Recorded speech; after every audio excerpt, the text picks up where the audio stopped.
Ok, mis queridos hermanos, que el Señor me los bendiga.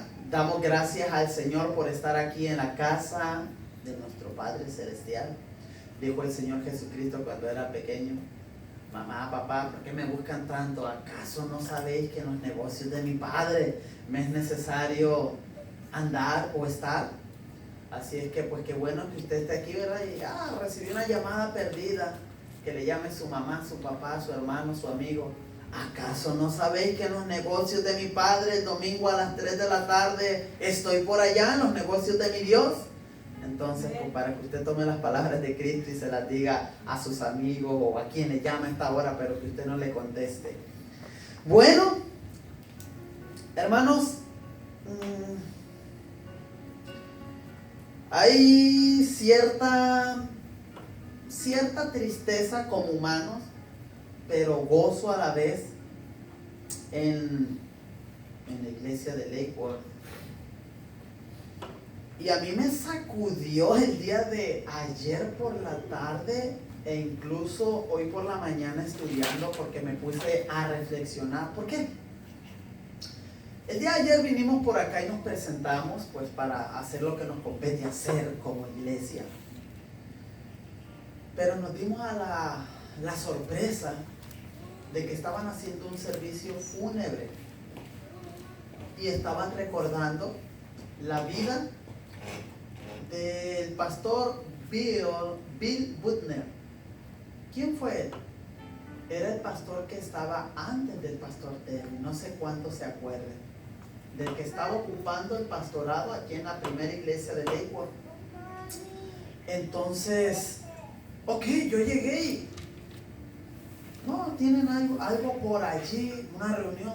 Después voy, agarro un papel y cuando ya veo memorial, celebrando la vida del pastor y recordando. Hasta ese momento no pasaba nada en sí en mí. Dije, falleció. Hoy en la mañana, eso fue ayer, hoy en la mañana mientras estaba estudiando, surgía la pregunta nuevamente, la cual yo hice en un video hace poco.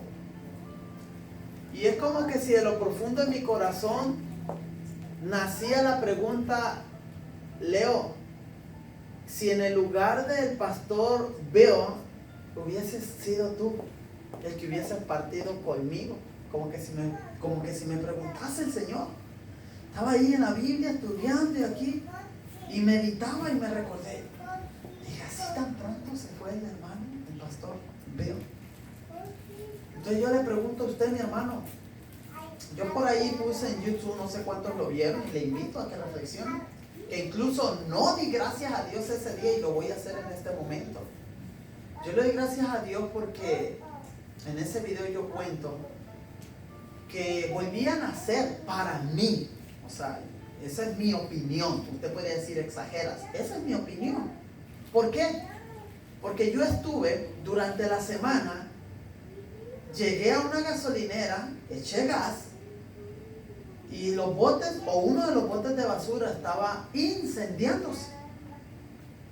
Entonces me dice una señora que está al otro lado de la pompa de gas.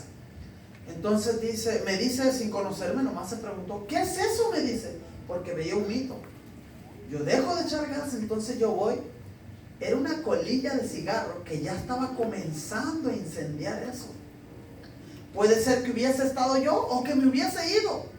Porque quizá, como dicen por ahí, a mí no me hubiera importado, me hubiera valido el que estuviese allí un humito. Me voy y sé que quizá el día de mañana yo hubiese estado arrepentido. Porque si yo vi humo y no me acerqué, hubiera volado esa gasolinera. Y sobre mí estaría esa responsabilidad de no haber hecho nada. Y ahorita estuviese recordando que algo hubiese pasado ahí o a mí me hubiese pasado. Entonces viene ese pensamiento en cuestión a la muerte. Yo personalmente lo pienso así. Eso, ahora vengo y el día de ayer pues un servicio memorial por la muerte del pastor Bill. Y yo me quedo pensativo y surge la pregunta, ¿y qué si hubiese sido tú? Ahora yo le pregunto a usted, ¿cómo está su vida delante de Dios de tal manera que el día de mañana se encuentre en un cajón, en cenizas? Como usted quiera. ¿Cómo está su vida, mi hermano? buscando con ímpetu la presencia del Señor. Oiga, no solamente diciendo Cristo te recibo en mi corazón, puesto que la salvación la obtiene, pero diciéndole Cristo, ¿para qué fui llamado? Cristo, ya basta, ayúdame, quiero hacer tu voluntad, quiero caminar, estar a tus pies, etcétera, etcétera. Como reflexión. Por eso digo que en parte la iglesia de Nazareno está triste por la pérdida de un pastor, de un siervo de Dios, y en parte nos gozamos, como dice Pablo, no os entristezcáis, no os entristezcáis, porque sabemos que los que duermen un día serán resucitados. Amén. Así es que gocémonos, hermanos. Y este tipo de ilustración que le doy yo y ejemplo, yo lo hago para que usted reflexione de que la vida no la tenemos comprada. La vida se vive solamente una vez. Y hoy domingo, escuche, hoy domingo usted va a vivir una sola vez. Que si usted no adoró a Dios, hoy domingo se fue. Jamás recuperará el día domingo 13 de noviembre. Jamás. El día de mañana viene otro día. Si usted no adora al Señor, jamás volverá a recuperar. Por eso se invita de que a los niños se instruya al niño en su camino, para que no oigamos aquellas voces o aquellos comentarios que usted y quizás yo un día hicimos. Estoy arrepentido de no haber conocido a Cristo en mi juventud. ¿Sí o no? Sí, claro. Porque sabemos que buscar de Dios desde pequeño es una gran bendición. Vamos a comenzar, mi hermano. Hoy concluimos la primera carta de Pedro, apóstol de Jesucristo. Hoy terminamos la primera carta.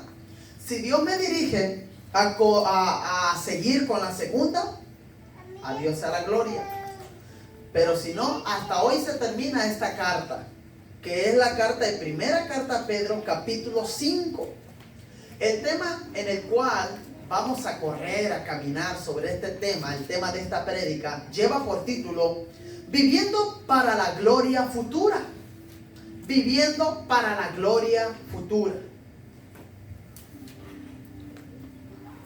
Cuando usted lo tenga, me puede decir amén. Vamos a darle aquí lectura a 1 de Pedro, capítulo 5. Y vamos a estar leyendo desde el versículo donde nos quedamos. Desde el versículo 1 hasta el 14. Ahí se termina todo. La primera carta de Pedro. ¿Estamos listos?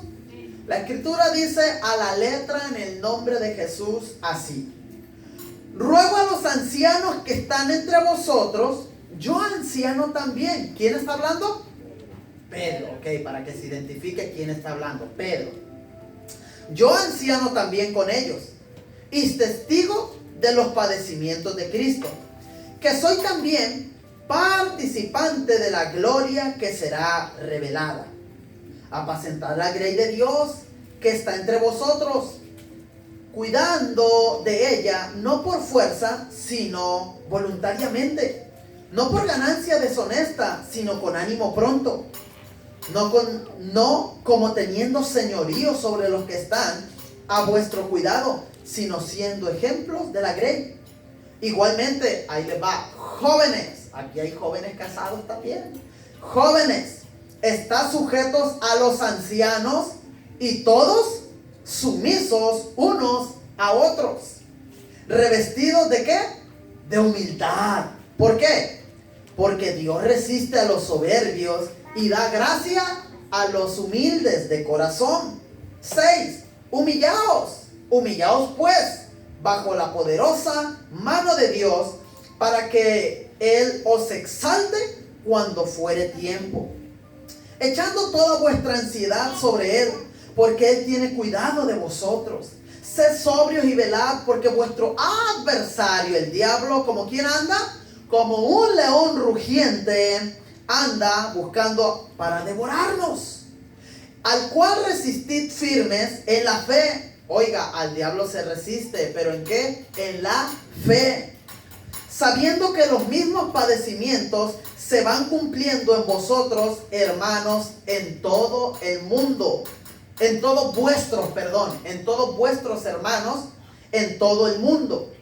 Mas el Dios de toda gracia, que nos llamó a una gloria eterna en Jesucristo, después que hayáis padecido un poco de tiempo, Él mismo os perfeccione, afirme, fortalezca y establezca. A Él sea la gloria y el imperio por los siglos de los siglos. Amén. La despedida. Por conducto de Silvano, a quien tengo por hermano fiel, os he escrito brevemente, amonestándoos y testificando que esta es la verdadera gracia de Dios en la cual estáis. La iglesia que está en Babilonia, elegida juntamente con vosotros, y Marcos mi hijo, os saludan. Saludaos unos a otros con ósculo o un beso, ósculo de amor.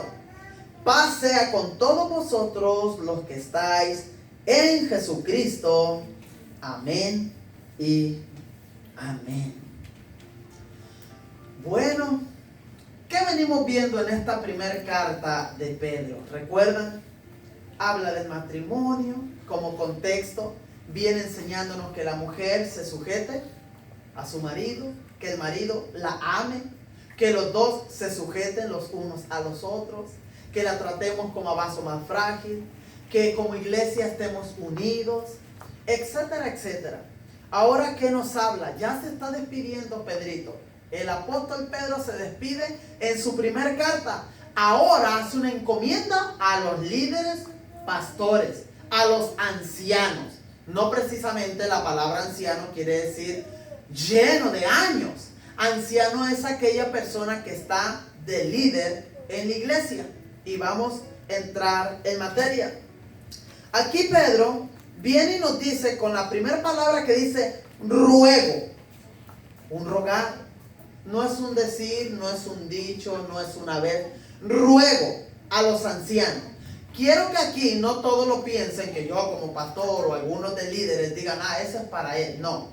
Sabe que usted también es un ministro del Señor como esposo, como esposa, como hijo. O sea, usted tiene que administrar la vida de ellos para que no piensen solamente, el pastor le está llamando Pedro. Sí, se conduce a ellos, pero el principio se usa para todos los que acabo de mencionar. Ruego a los ancianos que están entre vosotros, yo, ¿quién lo ruega? Pedro, anciano también con ellos y testigos de los padecimientos de Cristo, que soy también partícipe de la gloria que será revelada. Ahora pregunta, ¿qué gloria será revelada a nuestras vidas? Él es testigo, dice, de los padecimientos de Cristo. ¿A cuáles padecimientos se refiere Pedro? Pedro se está refiriendo a todos aquellos padecimientos que vio a su Señor y Salvador Jesucristo, toda la trayectoria, que dicho sea de paso, ¿cómo olvidarlo? Si Pedro fue uno de los que los negó. Pedro fue uno de los que blasfemó en contra de él. Cuando usted lee la escritura en una de esas definiciones, dice que él maldijo. Él maldijo el nombre del Señor. Ahí nos vemos. Yo no conozco a ese. 3 veces le negó. Usted y yo, ¿cuántas veces le hemos negado? No resaltan las 3 veces como Pedro, ¿verdad? Muchas, docenas o cientos. ¿Cómo? Oye, ¿tú eres cristiano? No. Reprendo al diablo. No, de esa manera no lo negamos. ¿Cómo lo negamos? Con nuestras actitudes, con nuestra forma de conducirnos en la vida. Oiga, sin que nadie se dé cuenta, con nuestros pensamientos. Negamos una fe, negamos una fidelidad, negamos una confianza, negamos un amor al Señor. Pero bueno, cada quien evalúese y pidamos perdón por ese negar a nuestro Señor Jesucristo con nuestro estilo de vida. El apóstol Pedro comenzó afirmando su posición. Sin embargo, en ese momento ni siquiera le llamó a sí mismo o se llamó a sí mismo un apóstol. Estaba hablando del hecho de que él era un anciano. Si al decir yo, anciano también con ellos, eso quiere decir que había otros que eran ancianos. La palabra griega utilizada aquí para referirse a los ancianos fue presbíteros, en el griego. Presbíteros, palabra que a veces se usa hablando de una persona mayor o de una edad avanzada, a veces, ¿ok? pero en este caso es otro el contexto. La palabra griega traducida es obispo. Presbítero es obispo, que en el griego obispo es episcopos, con K de kilo. Episcopos. Obispo es episcopo. De ahí viene la palabra que episcopado. Episcopos, obispo. Perfecto. Y esta se refiere al cargo o posición de un hombre, ¿ok? Y no a la persona en sí. Se trata entonces del cargo espiritual de pastorear, en la misma palabra utilizada para pastor. Esto fue todo lo que Simón Pedro siempre afirmó ser. Al llamarse a sí mismo un anciano entre otros colegas, nunca reclamó una posición superior a la de sus hermanos, sino que los exhortó como un anciano más entre ellos. Aquí cabe resaltar que Pedro nunca dijo que él fue el primer papa de la historia, como la Iglesia Universal lo tiene pues ya hasta por escrito. ¿Quién fue el primer papa de la historia? Pedro. ¿Cómo? Sí. A él dice la escritura, dicen ellos, que Jesucristo le dio las llaves del reino. Claro, pero ¿qué significa llaves? ¿Qué significan las puertas? Fíjense, el Señor Jesucristo nunca dijo, nunca estuvo peleando, diciendo, oye, tú necesitas tener la puerta para que la abras siempre. No. El Señor Jesucristo se fue a la llave de la puerta. Entonces Él dice, cualquier puerta que se te levante, tú la podrás abrir. ¿Por qué? Porque tú tienes la llave. Yo te doy la llave del reino. O sea que cada vez que Satanás se levante en contra de ti, por más que te cierre puertas, tú tienes la llave. ¿Para qué? Para poder abrir esa puerta. Para poder abrir en autoridad. Pero no lo entiendo. ¿Cómo lo puedo aplicar? Bueno, Satanás viene y te cierra la puerta en lo que es la alegría, el gozo, la felicidad. ¿Por qué? Viene y te ataca con una enfermedad. Tú tienes la puerta en el nombre, tú tienes la llave, perdón, en el nombre de Jesús. ¿Para qué? Para abrir esa puerta y decir, en el nombre de Jesús me declaro sano. En el nombre de Jesús este problema es derribado. Y con la sabiduría que Dios da en cuanto al conocimiento bíblico, usted va a poder abrir esa puerta y salir adelante. O sea que Satanás sí está para cerrar puertas. Y él no cierra puertas alrededor. Pero usted tiene la llave. ¿Qué significa llave? Autoridad.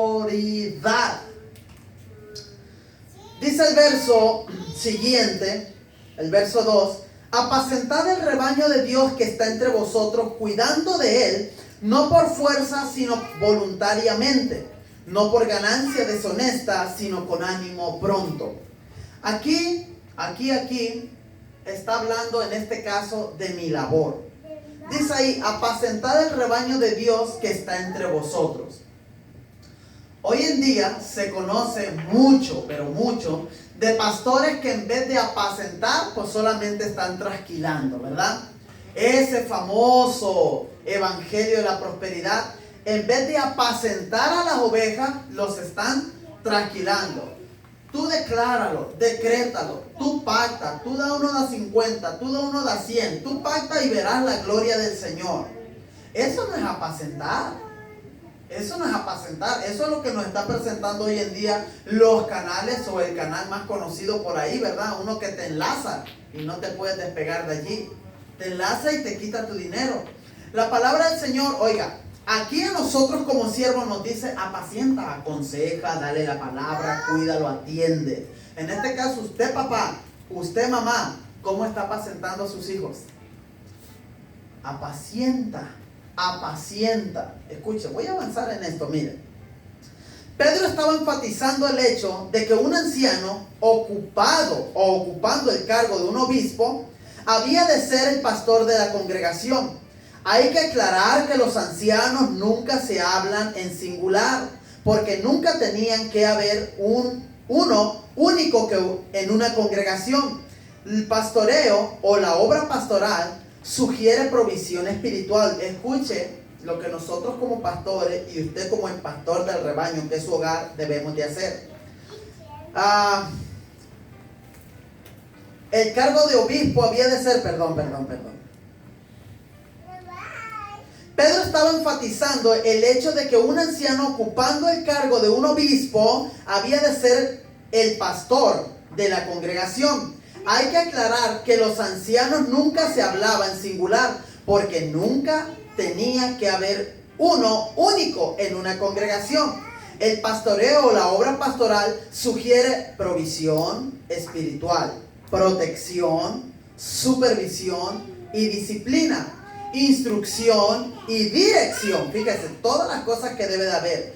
El ministerio o servicio de un anciano ha de ser llevado a cabo de una forma positiva, aunque Pedro también expresó una instrucción negativa, una advertencia. ¿Cuál fue la advertencia? Que no pastoreemos por ganancias deshonestas, que hoy en día es lo que más se ve, ¿verdad?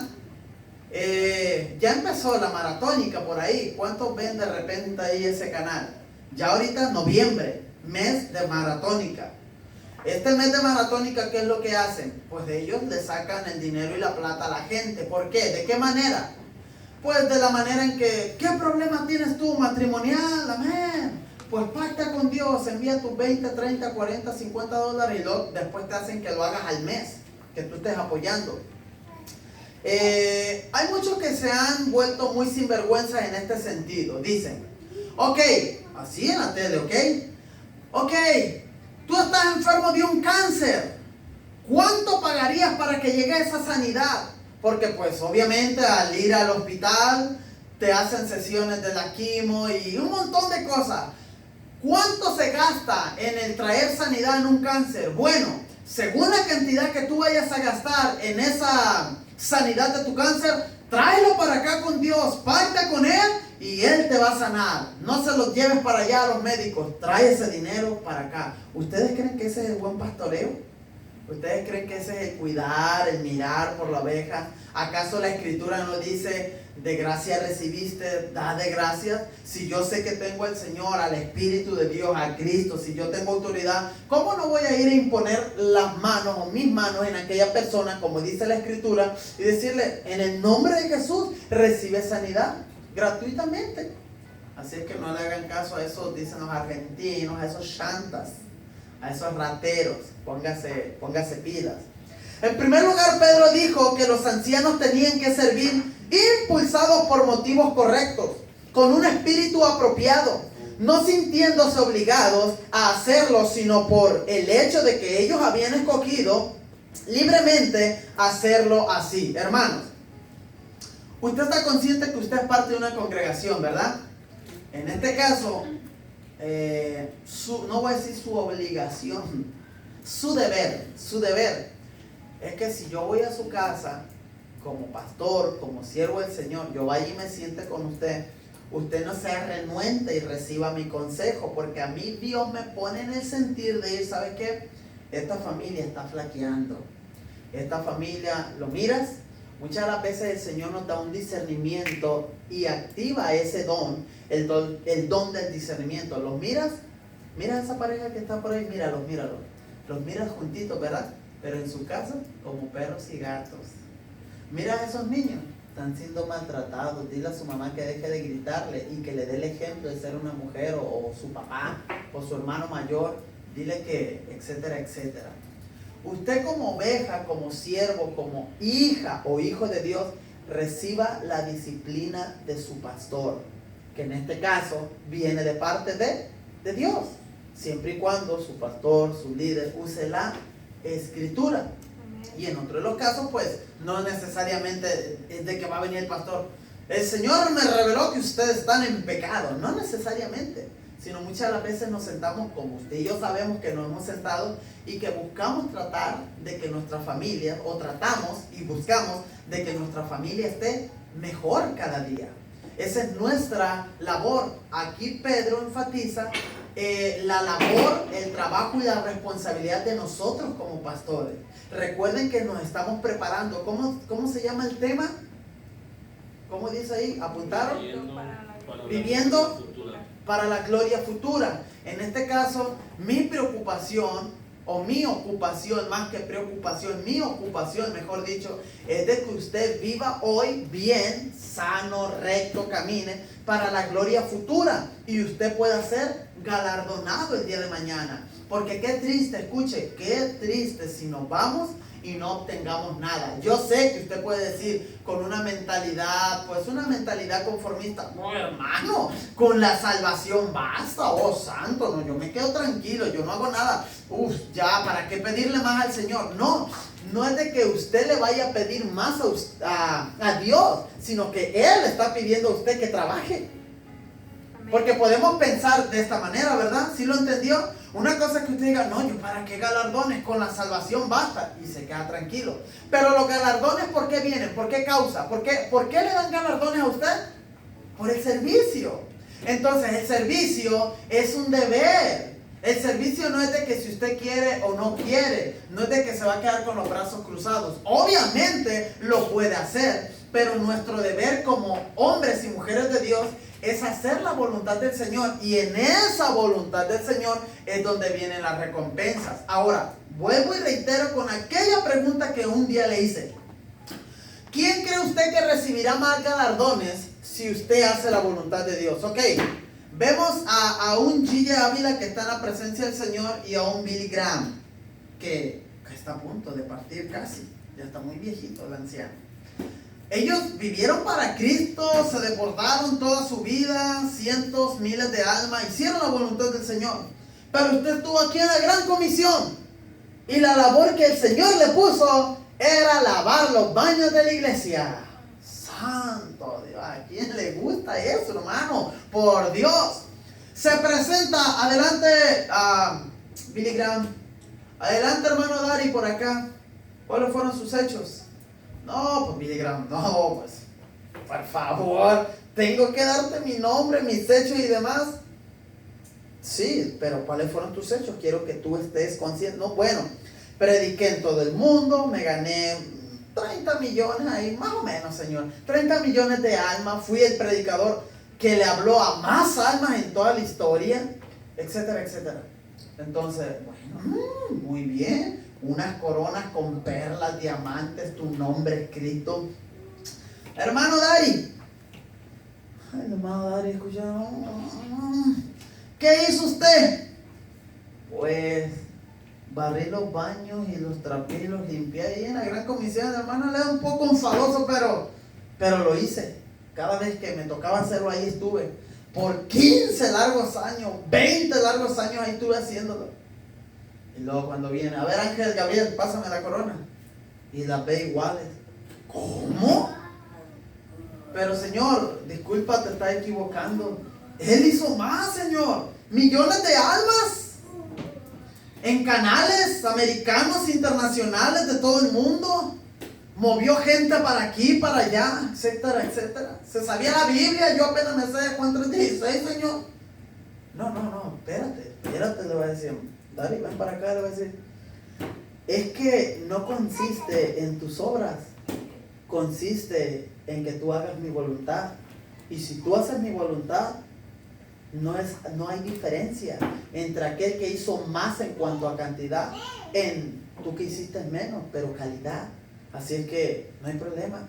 Ahora es aquí donde nosotros decimos, y oye, pues sí vale la pena buscar la presencia del Señor y caminar bajo la voluntad de Dios.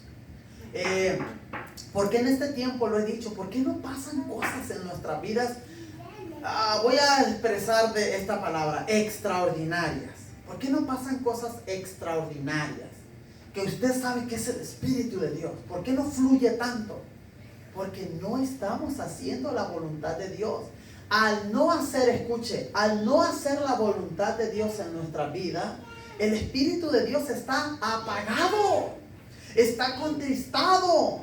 Por eso es de que hoy se escucha, se rumora, se dice, y hay gran razón y hay gran verdad, hermano. Es por eso la exhortación que yo hice el día viernes con la prédica que traje. No porque yo quería estar regañando, venga a la iglesia, usted no viene. No, es su problema si quiere venir, sí o no. Mi labor es decirle, asista a una iglesia, busque de Dios. Usted es parte del cuerpo de Cristo. Usted es una persona que debe de tener vida. Es parte de un cuerpo, no es una prótesis. La prótesis que es dura, es plástico. Usted se la pone, se la quita, una prótesis, un pie, una mano, una oreja, un ojo, una canica, se lo pone y pues ya.